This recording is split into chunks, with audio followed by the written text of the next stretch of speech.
Asia Wilson is, for me, symbolize a lot of people out here that we pay attention to for the wrong things. And yes, she is an amazing basketball player and is breaking records. And quite frankly, if you ask me, she's the greatest female basketball player that I've ever seen and witnessed on the court. But in actuality, that's just only a tip of the iceberg of who she is as a human being. And she overcame so much.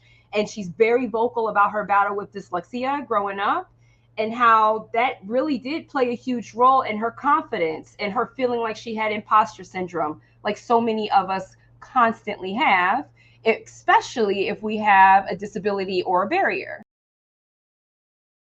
One of the biggest misconceptions about disabilities is that people believe that if you're not walking around with a cane or a wheelchair, or you're not physically disabled, that there's no way for you to be discriminated against in an employment situation. What I've learned in my field of communication, right?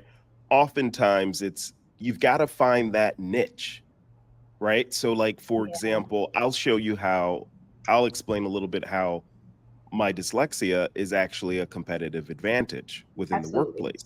So if I'm looking at so my role is within public relations, writing, storytelling, stuff like that, preparing executives for speeches and distributing messages to a global audience or an internal audience of 250,000 or more, right? Right.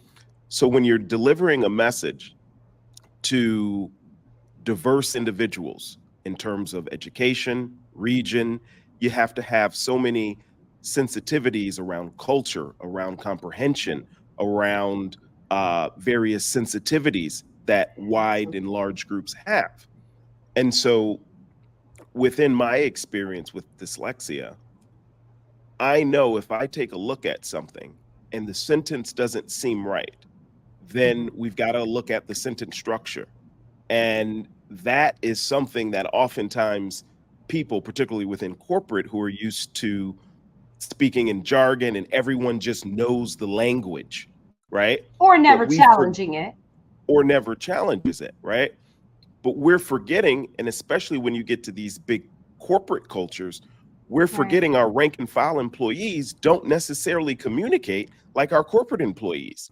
And then if we expand that and go outside of the enterprise, how are these messages going to look to a wider audience? Some of them are hell-bent on making that particular company look bad for one reason or another.